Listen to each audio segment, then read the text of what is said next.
मधुबाला को कौन नहीं जानता। वह किसी इंट्रोडक्शन की मोहताज नहीं है और हाल ही में दिल्ली के मैडम तुसाद म्यूजियम में उनका मोम का पुतला लगाया गया है।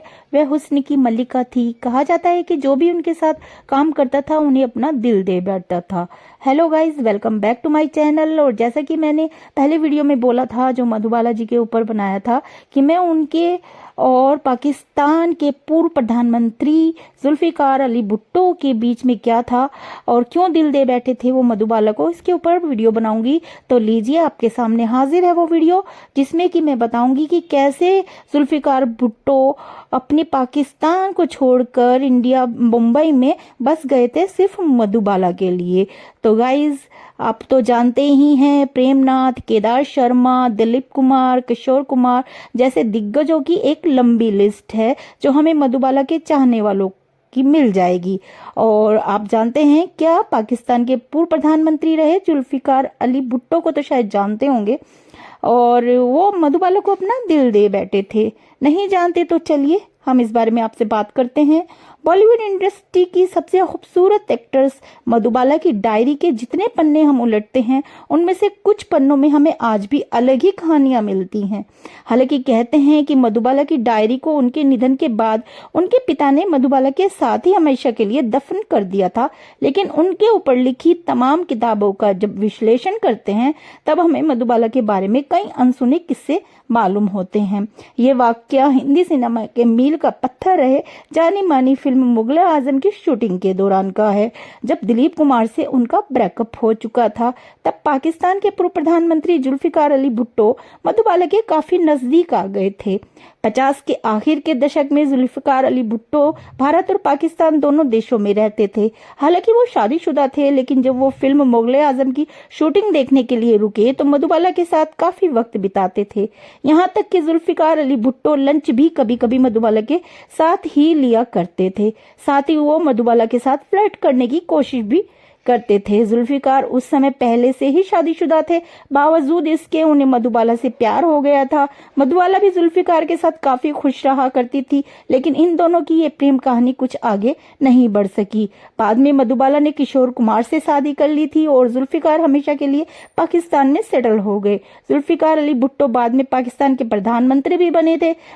और बहुत कम लोग ही जानते हैं कि मुंबई के वर्ली सी फेस में भुट्टो परिवार की एक आलीशान कोठी हुआ करती थी। सन 1954 से 1958 के बीच भुट्टो अक्सर इसी कोठी में रहा करते थे, जबकि उनका पूरा परिवार पाकिस्तान जा चुका था। उसी दौरान मुंबई में मुगले आजम फिल्म की शूटिंग हो रही थी। नौशाद याद करते हैं, इस फिल्म में मोहे पनगट पे नंदलाल छेड़ गया रे गाना फिल्माया जा रहा था। भुट्टो इस गाने और मधुबाला पर इतने फिदा थे कि वो रोज इस गाने की शूटिंग देखने आते थे। वो मधुबाला से शादी को लेकर बेहद संजीदा थे। अपने इस इरादे का इजहार एक बार उन्होंने एक लंच के दौरान मधुबाला के सामने कर भी दिया था। जवाब में उन्हें सिर्फ मधुबाला का एक कह कहा भर ही नसीब हुआ था। उस जमाने में किसी ने कल्पना भी नहीं की थी कि एक दिन जुल्फिकार अली भुट्टो पाकिस्तान के राष्ट्रपति बनेंगे। जब ये गीत फिल्माया जा रहा था तो मुगले आजम के नृत्य निर्देशक लच्छू महाराज को एक ऐसी नृत्यांगना चाहिए थी जो चेहरे के भाव और हाथों के घुमाव से गीत के शब्दों की अदायगी कर सके। मधुबाला क्लासिक डांसर तो नहीं थी,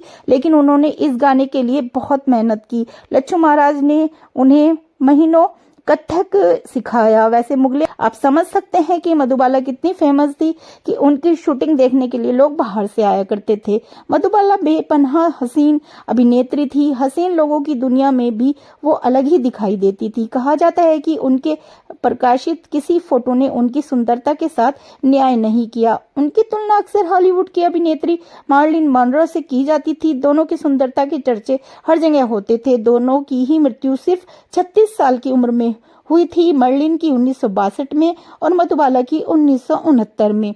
मधुबाला ने कभी भी अपने आप को सेक्स सिंबल के तौर पर नहीं पेश किया और हमेशा प्रेम और आम लोगों को अपनी जिंदगी से दूर रखा, जबकि मर्लिन की जिंदगी का मूल मंत्र था लोगों से संवाद स्थापित करना, कनेक्शन बनाए रखना। मधुबाला को हमेशा सेट पर समय से आने की आदत थी। कई बार तो वो निर्देशक के पहले ही सेट पर पहुंच जाती थी, जबकि मर्लिन लेट लतीफ के रूप में कुख्यात थी। मधु का दिन सुबह 5 बजे शुरू होता था। जब वो मुंबई के कार्टर रोड बीच के पास चहलकदमी किया करती थी तो मशहूर अभिनेता प्रेमनाथ उन्हें अपना मॉर्निंग अलार्म कहते थे। वो रोज 6 बजे फोन कर उन्हें जगाया भी करती थी ताकि वो टेनिस खेलने जा सके। तो काफी चीजें मिलते हुए भी मर्लिन मोनरो और मधुबाला अलग अलग ही थी। आपको बता दें 1952 में फिल्म फेयर पत्रिका ने ये जानने के लिए एक सर्वेक्षण किया था कि भारत की सबसे सुंदर अभिनेत्री कौन है। इस सर्वेक्षण में नलिनी जयवंत पहले स्थान पर आई थी, जबकि दूसरा नाम नरगिस का और तीसरा बीना रॉय को मिला था। मधुबाला सिर्फ चौथा स्थान ही प्राप्त कर सकी थी, लेकिन जब सन 1993 में एक दूसरा सर्वेक्षण कराया गया तो उसमें मधुबाला को पहला स्थान मिला और दूसरा और तीसरे स्थान पर नरगिस और मीना कुमारी रही। तो गाइज हमने काफी बातें आपसे मधुबाला के दोनों वीडियो में कर ली हैं। गाइज मधुबाला की शोहरत धीरे धीरे पश्चिमी जगत में भी फैलने लगी थी। उनकी कई नेता मशहूर फिल्म निर्देशक फ्रैंक कापरा जब भारत आए तो उन्होंने कहा कि वो मधुबाला को बॉलीवुड में काम करने का रास्ता खुलवा सकते हैं। हॉलीवुड में मशहूर फिल्म पत्रकार बी के कंजरिया ने अपनी दात्म कथा काउंसलिंग माई ब्लेसिंग में लिखते हुए कहा कि उन्होंने पेशकश की थी मधुबाला से कि वो हॉलीवुड में काम करे, लेकिन उनके पिता ने हॉलीवुड भेजने से इनकार कर दिया था गाइस। और मजाक में मधुबाला ने कहा था कि उनको कांटे छुरी से खाना नहीं आता। एक बार मीनू मुमताज के मधुबाला की सुंदरता का बखान करते हुए कहा था, उनका रंग इतना गोरा था कि अगर वो पान खाएं तो उनका लाल रंग उनके गले से नीचे उतरता हुआ साफ दिखाई देता था। तो आप सोच सकते हैं कि कितनी सुंदर थी मधुबाला। और शम्मी कपूर ने भी कहा था कि अगर वो पानी भी पीती थी तो उनके गले के नीचे से जाते हुए साफ दिखाई देता था गाइस। और देविका रानी ने उन्हें मधुबाला नाम दिया था। आपको बता दें उनके 11 बहन भाइयों में वो 5वें नंबर पर थी। ये तो सब मैंने पहले वीडियो में आपको बता ही दिया है, और फिर भी अगर हम 2-4 वीडियो और भी कर लें तो मधुबाला का बखान नहीं कर सकते। और कहते हैं कि उनको जन्म से ही दिल में छेद था, पर उन्होंने ये बीमारी छुपाए रखी थी। पर सन 1954 में जब वो चेन्नई में बहुत दिन हुए फिल्म की शूटिंग कर रही थी तो उन्हें खून की उल्टी हुई और उनकी बीमारी की खबर हर तरफ फैल गई। फिल्म मुगले आजम की कास्टिंग करते हुए आसिफ ने एक साथ कई मुसीबतों को एक साथ दावत दे डाली थी। आपको बता दें गाइज कि जब मधुबाला ब्रीच कैंडी अस्पताल में अंतिम सांसें ले रही थी, बी के कंजरिया उनसे मिलने पहुंचे और वो आखिरी व्यक्ति थे। कजारिया लिखते हैं कि नाक में ऑक्सीजन ट्यूब लगे रहने और सांस लेने के लिए संघर्ष करती मधुबाला तब भी सुंदर लग रही थी। मुझे देखते ही वो मुस्कुराई। मैंने उनका हाथ अपने हाथ में लिया। हम चुपचाप एक दूसरे की ओर निहारते रहे। नर्स ने मुझे उनके पास बैठने के लिए सिर्फ 5 मिनट ही दोनों हाथों से उनका हाथ पकड़ लिया। फिर मैं झुका और मैंने उनको ठंडी और नम पेशानी, आंखों में आंसू भरे हुए उनको देखा और एक झटके से कमरे से बाहर आ गया। नर्स ने धीमे से मधुबाला के कमरे का दरवाजा बंद किया और धीरे से अपना हाथ मेरे कंधे पर रख दिया। उसने फुसफुसाकर कहा, दुआ करो। अगले दिन 23 फरवरी को अपने 36वें जन्मदिन वाले दिन मधुबाला ने इस दुनिया को अलविदा कह दिया गाइज। उस दिन दिलीप कुमार मद्रास में शूटिंग कर रहे थे। तब वो मुंबई पहुंचे। मधुबाला को दफनाया जा चुका था। वो हवाई अड्डे से सीधे कब्रिस्तान गए और उनकी कब्र पर एक फूल रखकर उन्होंने आखिरी उनको श्रद्धांजलि दी गाइज।